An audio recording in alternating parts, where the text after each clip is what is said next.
Defining Providence. David Martyn Lloyd-Jones, 1899 to 1981. What exactly do we mean by providence? I cannot think of a better definition or description than this. Providence is that continued exercise of the divine energy whereby the Creator preserves all his creatures, is operative in all that comes to pass in the world, and directs all things to their appointed end. We shall consider the biblical proof for that statement later.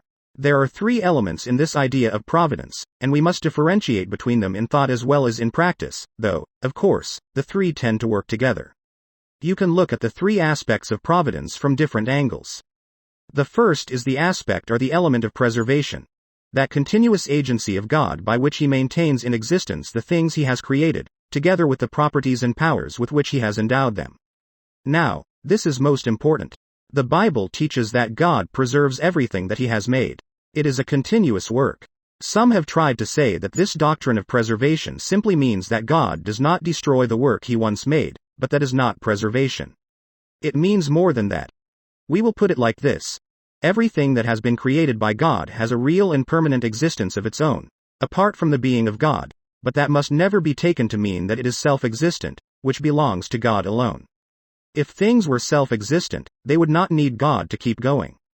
That is the difference. God has created a thing, and he keeps it alive.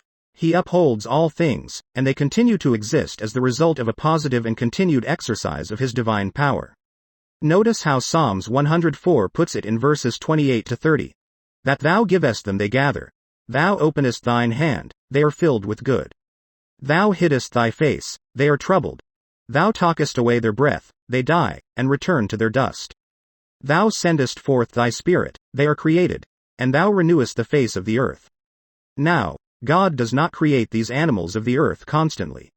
What he does is to keep life, to preserve what he has already created. Paul, of course, puts this exactly in Acts chapter 17 verse 28. For in him we live, and move, and have our being. He means the same thing in Colossians chapter 1 verse 17. And he is before all things, and by him all things consist. They are preserved, they are kept going by him. It is stated still more strikingly in Hebrews chapter 1 verse 3, upholding all things by the word of his power. He has not only made them, he upholds them. There is nothing in the universe that would continue to go forward if God were not upholding it. We must never think, therefore, of the universe as something that God created and then allowed to work itself out. That is deism. Second, there is the governmental aspect of providence.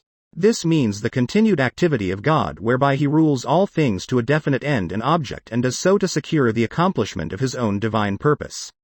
The Lord reigneth. Let the earth rejoice. Psalms 97:1. He is the King of the universe. He is the Lord of lords. Everything is under his control. His kingdom ruleth over all. Psalms 103:19. The nations are as a drop of a bucket, and are counted as the small dust of the balance. Isaiah chapter 40 verse 15. That is the idea of government. Or take the mighty statement in Daniel chapter 4 verses 34 to 35. And at the end of the days I Nebuchadnezzar lifted up mine eyes unto heaven, and mine understanding returned unto me, and I blessed the Most High, and I praised and honored him that liveth forever, whose dominion is an everlasting dominion, and his kingdom is from generation to generation. And all the inhabitants of the earth are reputed as nothing. And he doth according to his will in the army of heaven, and among the inhabitants of the earth. And none can stay his hand, or say unto him, What doest thou? The governmental aspect of the doctrine of the providence of God is of vital importance and runs through the Bible from the beginning to the end. His purposes shall ripen fast, unfolding every hour. Says William Cowper, there is an end to this creation, a purpose, an object. Everything is leading up to God's determined purpose for it. The third aspect of providence that I must emphasize is what has generally been called the aspect of concurrence. It means the cooperation of the divine power with all subordinate powers, according to the pre-established laws of their operation, causing them to act precisely as they do. If you like, it means the whole idea of the relationship of second causes to God's ordering of all things. The Bible teaching is that God works in and through the second causes that he has made. We are all clear, I take it, about secondary causes. We find, do we not, that everything that happens has a cause. Certain things lead to certain other things. You see that right through the whole of nature. One thing produces another. Now, those are the second causes, and the biblical doctrine of providence teaches the existence of second causes. But it is very, very clear in its emphasis that the second causes do not operate automatically or independently.